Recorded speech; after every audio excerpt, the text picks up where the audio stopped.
Alrighty, ladies and gentlemen, welcome, and today we're going to be replacing the front control arm bumpers on a 2009 Chevrolet Silverado 2500 HD. Now, these bumpers sit on top of the lower control arm, and what it actually does is it sits down on top of it and keeps the lower control arm from traveling too far, and it also keeps the front end of your truck level as it sits right here. This is a very important suspension component. And I did notice that one day when I was going through a ditch that the front end of the truck actually sort of clunked underneath of it, especially coming from the passenger side. I crawled underneath of it and actually noticed that the bumper itself was completely broken.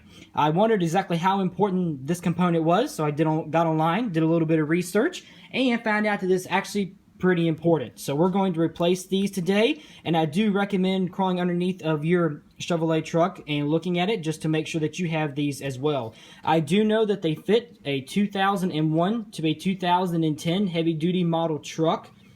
We actually replaced them on my grandfather's 2002 Duramax and on my father's 2007 Silverado Classic. So we're going to go underneath of here, show you exactly how it goes on there. We're going to take off the old ones and put the new ones on there.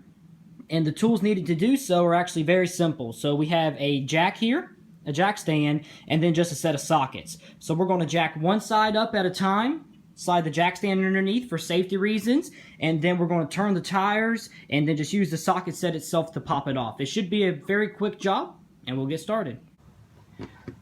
So what we're looking at right now is the actual suspension area that the bumper is located. So up here we have the upper control arm, and then we have the lower control arm, and then the bumper sits right here.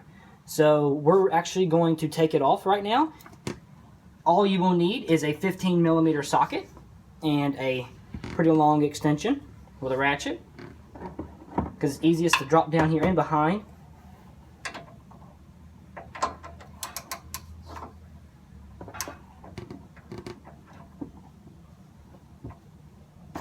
There you go. Should break free fairly easy. All that's holding this on is a little nut on the back side.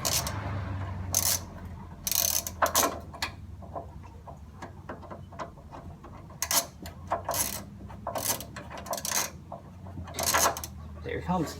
Alrighty.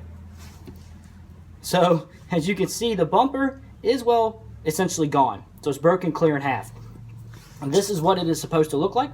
This is a brand new one. So this is what we're going to put on now. There is a little notch towards the front of it. So what we're going to do is slide it in here. Make sure that the notch lines up towards the front. And then thread on the nut by hand by reaching in here. And then once we're going to do that, we're going to stick the ratchet back down inside the top and tighten it back down just a little bit tighter than hand tight.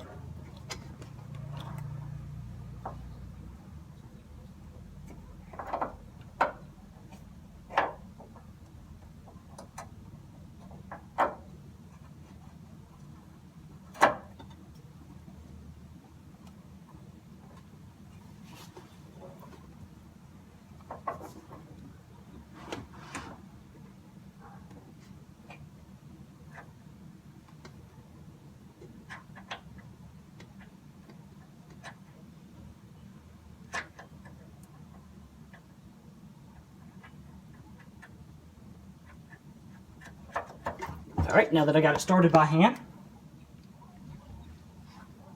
take my ratchet, stick it back down on there.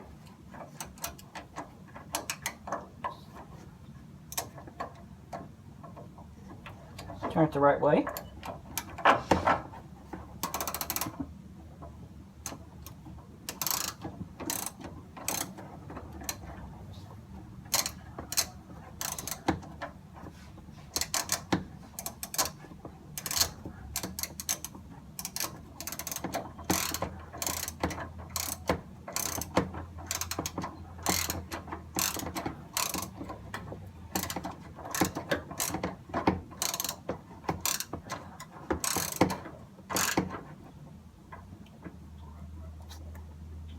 Alright, so we lined up there inside the notch.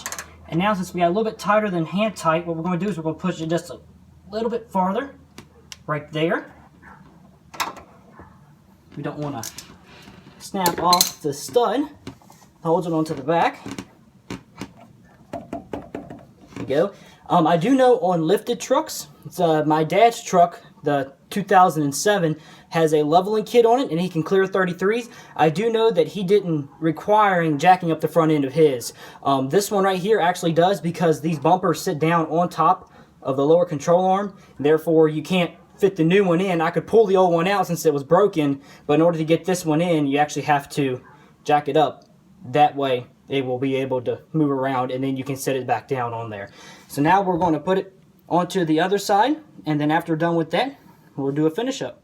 Okay, so we got both of the bumpers replaced on the truck, and here are the ones that were on there. Now, I do assume that these are the factory bumpers that came from GM. Those are the exact same ones that we put back on. We did use GM replacement factory parts, and as you can see, these bumpers have seen their better days, definitely. This is the one from the passenger side. It is completely gone, and then from the one from the driver's side is not faring much better. It's actually missing some of the inside here. You can completely smush down on it, and there's a big hunk missing from the inside. So that explains why the truck was sitting a little bit lower. It actually raised both sides of the truck roughly a 1/4 inch or so, and we will post the measurements following here. But before we do that, I would like to show you the part number for these,